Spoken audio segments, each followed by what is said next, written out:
Ladies and gentlemen, today is a very exciting day. Today, we can get one step closer by getting our very first looks at the new controller, which is being called the Dualsense controller. Now, I'm a massive console gamer and I love bringing news like this to you guys, so let me know what you think of it in the comment section and be sure to subscribe for more updates on the PS5. But jumping straight into it, this is the final design of the new controller.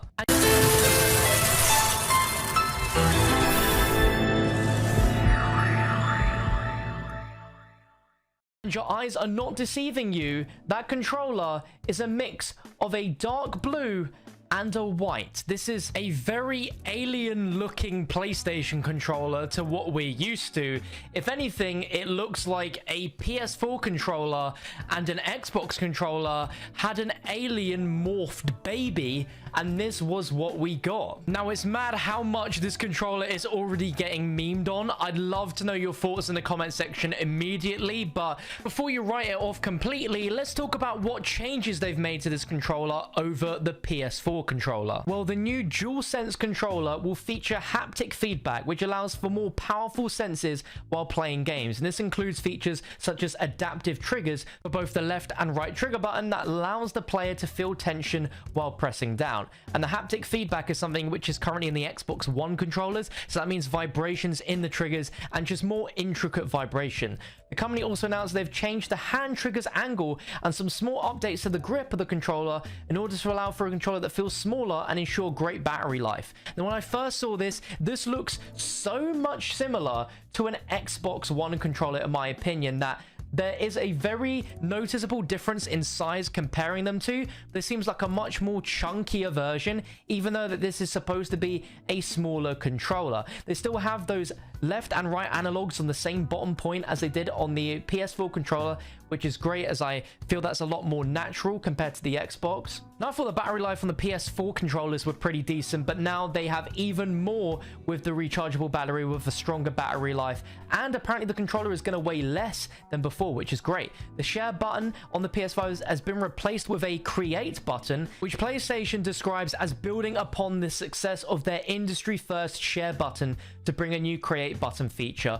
With create, they're once again pioneering new ways for players to create epic gameplay content to share with the world or just to enjoy for themselves. They're not revealing any more details about it as of yet, but when they get closer to the launch, they will talk about this. But I can assume that it will have 4K 60 capture built inside, as well as a much more in-depth share factory video editor. So you can edit far more complex videos than what you can right now in Share Factory, and so it'll be much easier to share. And I think the main emphasis of these new features that they've got is that they are going to be like breaking for the industry and also a big generational leap from the previous. If you also notice, the light bar is now integrated to the top of the touch bar, which I think looks pretty cool because, to be honest, you don't really notice that light bar much anymore. Certain games like maybe Black Ops 3, for instance, on multiplayer, when you have your specialist ready, you can't see that because the light will pulse on the back of the controller, but now the light bar has been moved, so it's a lot more noticeable, so you'll always have some sort of eyes on it rather than it be hidden behind the controller. Now, what is also incredibly interesting is that they've added a built-in microphone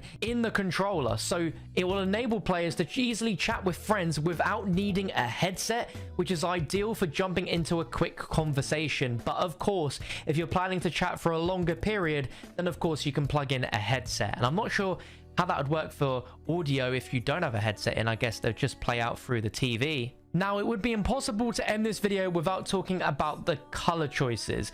And they say traditionally the base controllers have a single color.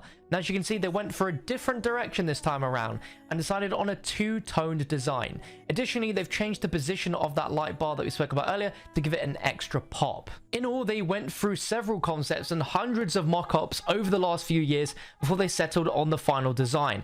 And this DualSense controller has been tested by a wide range of gamers with a variety of hand sizes in order for them to achieve the comfort level they wanted with great ergonomics. Their goal is to give gamers the feeling of being transported into the game world as soon as they open the box. They want gamers to feel like the controller is an extension of themselves when they're playing, so much so they forget that it's even in their hands. And that's a really big statement, and something which I can't really understand unless I'm actually holding the controller and feeling this stuff for myself. But I assume the haptic feedback will no longer just be in the triggers like the Xbox One controllers, but it will be throughout the entire controller, and there'll probably be very subtle vibrations so you get that real true feeling. But they're saying that they're really making a generational leap with the PS5 here with the DualSense over the previous controllers, which they say the offerings and captures just how strongly they feel about making a generational leap with the PS5. The new controller, along with the many innovative features in PS5, will be transformative for games, continuing their mission to push the boundaries of play now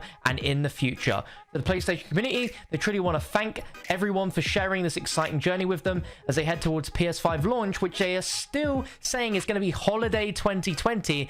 No delays as of yet, which is great news because, you know, a delay could very well happen, but for now it seems everything's still on track. They look forward to sharing more info about PS5 in the coming months, including the console design, which I think is going to be a real talking point for both consoles, because we've seen the Xbox Series X, we see that the memes about it looking like a fridge, but we've not seen the PS5. And if it looks anything like the PS4, it's gonna be a beautiful console. With this color choice, it looks like the console could actually be a fully white console as well as the controller, judging from the colors. Now, I just want to show you on screen right now. This is what the controller looks like. But leave a like rating and let me know in the comments right now if you'd rather the controller look like this.